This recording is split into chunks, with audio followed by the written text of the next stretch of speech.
Hello and welcome to WatchBacon.com. I want to start this video off by saying that tank destroyers are also tanks. If you disagree with this statement, you are an idiot that knows nothing about real history. All data used in this video is collected through trustworthy sources, such as Warthunder and Warthunder wiki. Enjoy!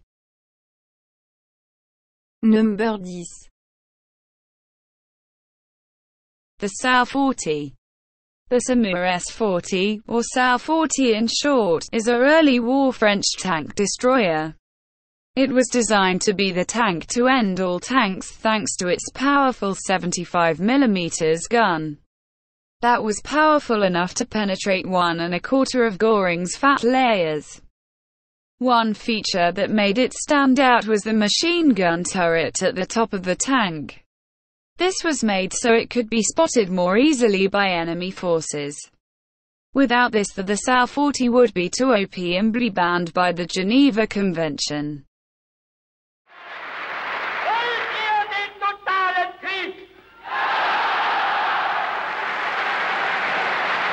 The STURMTIGER was a German heavy artillery tank that was also part-time tank destroyer. It was based on the Tiger tank platform, which is, as many of you know, the best platform in the world. The STURMTIGER had shells that weighed as much as a small child. Pair that with its artillery capabilities, and you have a Tiger tank that can shoot small children at London. The reason they weren't continued after the war is because it was a threat for humanity.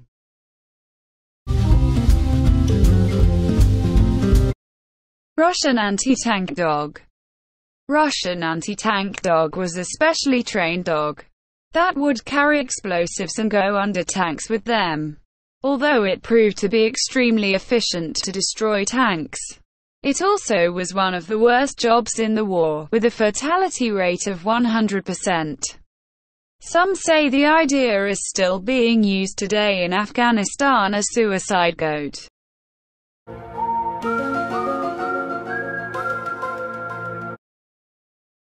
The Horo, or Horo as it's called in Japan, is a Japanese tank destroyer that served in the Pacific during the Second World War.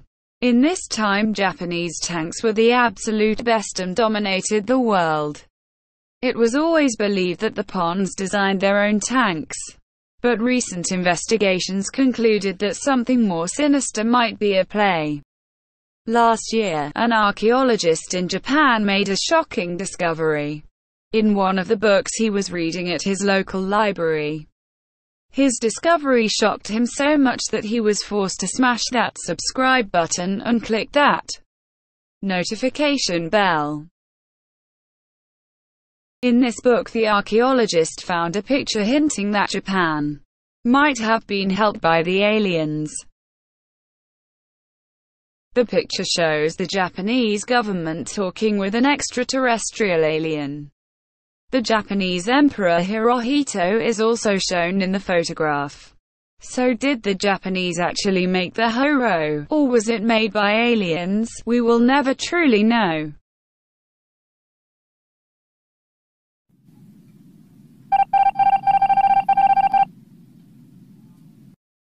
The Muraca 10, or M10 in short, was an American tank destroyer made by the Americans in America.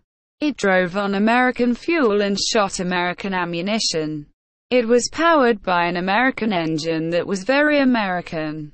So this is a very American tank and not a German tank.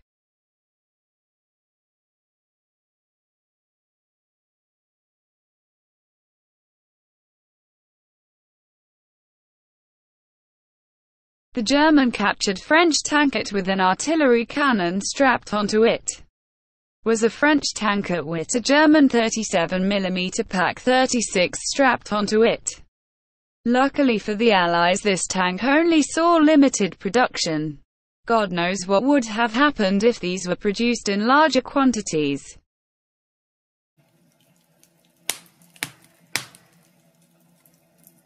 The Ferdinand, or Elephant as it's commonly called in Germany, was a German tank destroyer made by Porsche and Krupp. The chassis of the tank was ripped from the latest Porsche 911, whilst the powerful 88mm cannon was taken from a superior Tiger tank. The sportiness of the 911 chassis and the punch of the 88mm gun proved to be a deadly combo, especially for its crew. Für richtig hältst, ob du glaubst, dass ich fleißig gewesen bin, dass ich gearbeitet habe. The HS-129, or Duck-O Death as it's commonly referred to, was the apex predator of the battlefield. It had a 30mm cannon that was so powerful that it could even penetrate Russian bias, something even the Tiger has trouble with. The aircraft was also very aerodynamic, with the design taking inspiration from Mallard's. Upgraded versions of this plane are still being used today, under the name A-10 Thunderbolt. Once and for all, Winston Churchill came onto the balcony of the Ministry of Health. The Panther tank is regarded by many as the best medium tank ever produced. But every hero has its Achilles heel, and the Panther is no exception. If you have any World War II knowledge, you will know that the main weak point of the mighty Panther are its fat cheekies. So, what if you were to delete those cheekies and make the front look like a cheese wedge? Answer: the JAGDPANTHER. This almost unkillable machine was the nightmare of any Allied tanker. Even Brad Pitt would have trouble killing one. Before we unveil our number one pick, here are a few dishonorable mentions. The first honorable mention goes to Tom Hanks for killing an unkillable tiger with a pistol. The second honorable mention goes to the Bob Semple tank. What more do I need to say?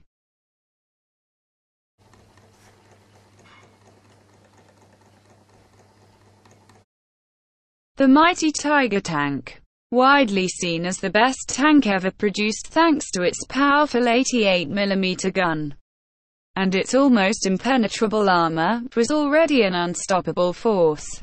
But after German High Command saw Fury, they discovered that the Tiger had one mere weak point: the back. As the movie Fury was a box office hit, and grossed over $211 million, everyone was suddenly made aware of the Tiger's weak point. Soon mighty Tiger commanders such as Kurt Nispel and Michael Wittmann fell because of this movie.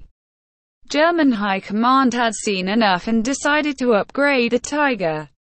Just like the JAGDPANTHER, they decided to make the front shaped like a cheese wedge. The result: it looked like a Hetta that took Viagra. Thanks to this trick, nobody recognized the JAGD-Tiger as a tiger, so no one went around the back. This was often seen as Germany's best decision in the war, since they got rid of the Tiger problem without adding any extra expansive Krupp style